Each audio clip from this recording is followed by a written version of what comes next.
Which of the following tools is used for attaching wires to a patch panel? So let's rule out a few. Let's go over a few definitions.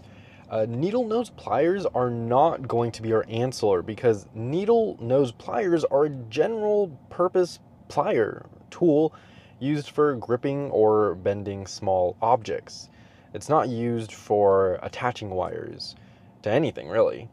We have cable strippers. These are different. They're helpful, but they're used to strip insulation off of wires, not for attaching. It's for removing, actually. We have cable crimpers, and these are good, but for attaching connectors to ends of cables. So, like you have Ethernet cables, with the 8 strands or 4 strands, whatever, coming out of it. So, like an RJ45 cable, you can attach a RJ45 connector to a cable that supports RJ45 connectors, and you use a crimper to crimp it down. And you basically crush a part of the connector onto the wires, creating an electrical connection. That's how that works. Now, a punch-down tool is different. So a crimper, basically you're crimping a connector to an end of the cable.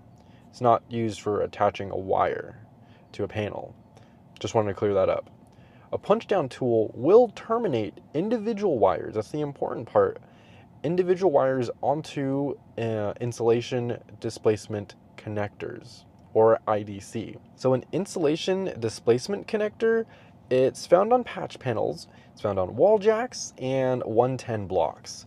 And basically when you punch down this wire, it's going to establish a connection between a connector, which would be like the IDC, the insulation displacement connector, and the cable you punch down. It's going to punch the wire into a slot, and typically it'll go onto a patch panel.